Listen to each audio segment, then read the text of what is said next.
There are many ways to be spiritual, and science is one, in its awe-inspiring account about who we are and where we came from.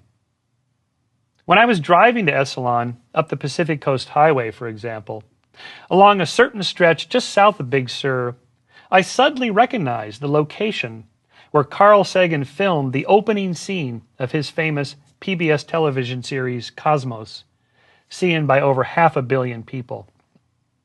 With the Pacific Ocean crashing against the rocks on which he stood, Sagan said in that opening scene, "The cosmos is within us. We are made of star stuff. We are a way for the cosmos to know itself. We've begun at last to wonder about our origins, star stuff contemplating the stars, organized collections of 10 billion atoms, contemplating the evolution of matter, tracing that long path by which it arrived at consciousness here on the planet Earth and perhaps throughout the cosmos.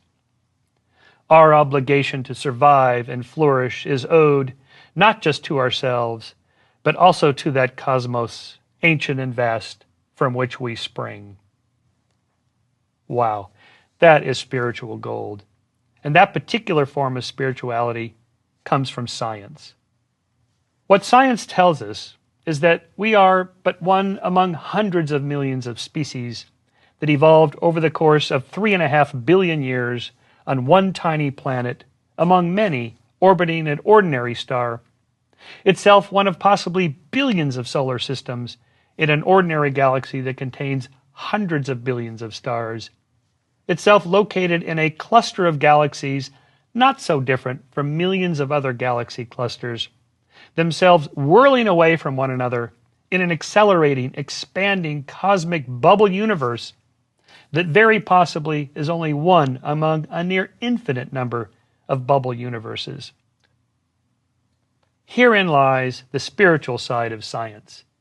It's sciensuality, if you'll pardon an awkward neologism, but one that echoes the sensuality of discovery. If spirituality means a sense of awe and wonder and humility in the face of the creation, what could be more awesome and wondrous and humbling than the deep space discovered by astronomers and cosmologists, and the deep time discovered by biologists and geologists? Science matters because it is the preeminent story of our age, an epic saga about who we are, where we came from, and where we are going.